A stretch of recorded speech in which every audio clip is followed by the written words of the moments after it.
More than 38 million people, including 12 million children in the United States, are currently food insecure. This means that children and adults in every community across the country face hunger. Your neighbor, childhood classmate, coworker, or even your closest friends could be struggling to get enough to eat and you don't know.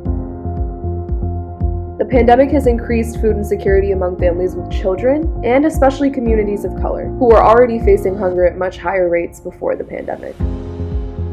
Hunger in African American, Latino, and Native American communities is higher because of systemic racial injustice. To achieve a hunger-free America, we must address the root causes of hunger.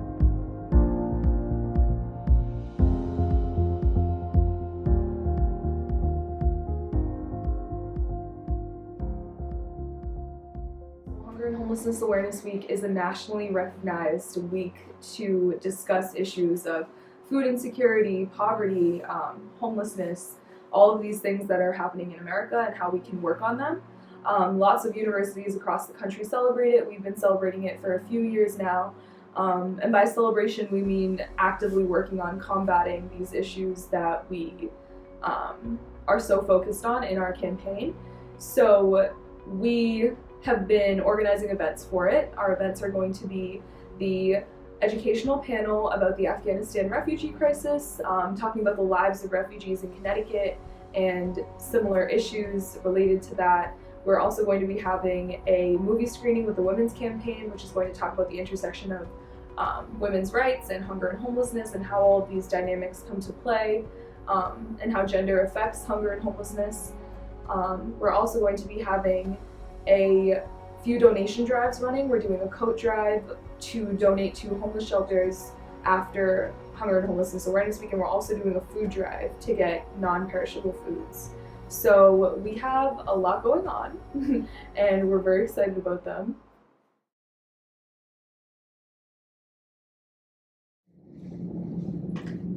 Okay, so our speakers, our first speaker will be Muad Herzi, who has worked for the U.S. Senator Chris Murphy as a policy advisor and is currently running for the House of Representatives in the 1st District of Connecticut. And thank you so much for coming and being here. Thank you guys for having me. My pleasure. My honor. But yeah, so thank you guys for having me.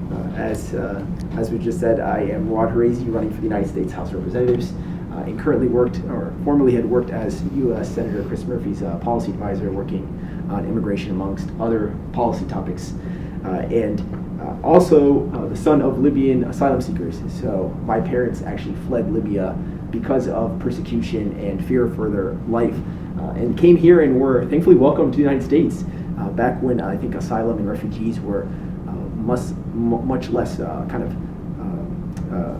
targeted. The U.S. has had an involvement in creating these huge quagmires, and then oftentimes tries to shut the door behind us and forget the role that we had played in creating those environments. And it's very easy for us to forget when we come here, when we're in America, when we are not in those regions. The thing that we lack is political will and courage, and a lot of our leaders have tried very hard to cast doubt against refugees and label them as potential terrorists or folks that need I think the term that Trump used was like extra vetting or special vetting processes. But oftentimes these are folks who are like the kindest, sweetest people who just want to come and be able to have a life where they can live freely. So that's the really cool, exciting part about this campaign, is it offers a home and a vehicle for your greatest aspirations and goals. And I hope that folks will get involved and take this opportunity to really try to do something special here and pull off one of the biggest upsets of political history possibly. So.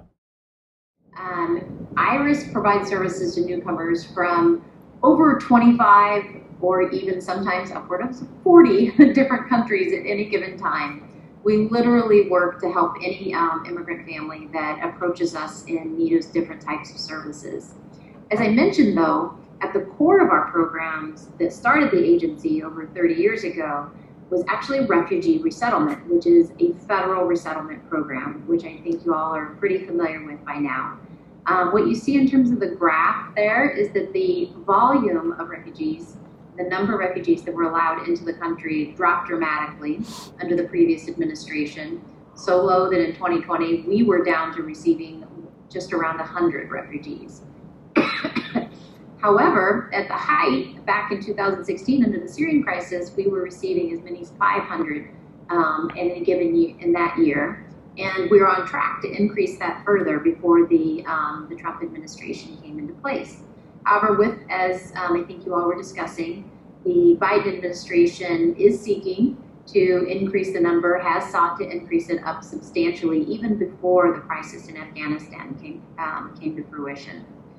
However, right now, we are now all as a nation in the middle of that crisis, and we actually prefer to call it a nationwide Afghan family welcome instead of a crisis, because what all of those families are for us at IRIS and our community groups around the state are new, soon-to-be new American families.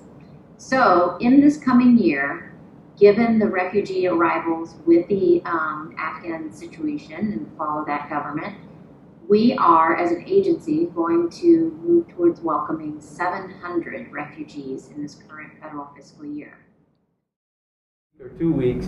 We gave the green light last Friday, and now we're just waiting.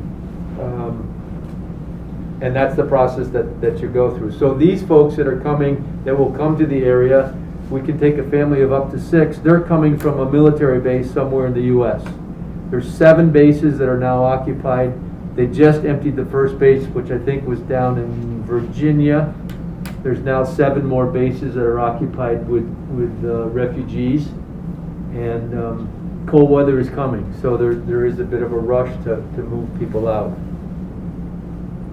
The key thing that I think I've grown to appreciate is that these people are survivors.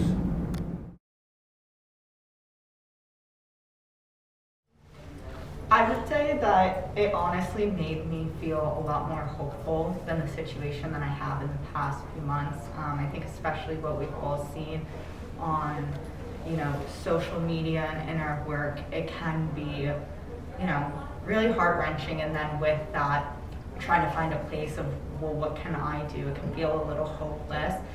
It was, this is a very serious thing, and it's something that we're still dealing and unfortunately is happening. But I definitely, after this panel, think I left with a sense of hope and a little bit more of a sense of focus too, and what can I do to actually help the issue. I think going along with what Natalie said, it made me really start thinking about what I can start doing. I think is really important, and I think as regular people, as students, as young people, we have such an important role in having these conversations. I think this panel did a really great job of hosting student conversation about these issues. So I left this event tonight with the same feeling really hopeful and feeling activated with action items and things that I can start doing to help.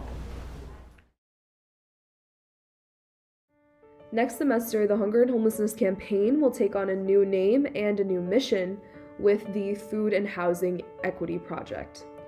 Food and housing insecurity are pervasive and universal human rights issues. The mission of the Food and Housing Equity Project is to fight food and housing insecurity, but also to promote resource equity across campus through intersectional strategies that holistically assess and support the Uconn student population.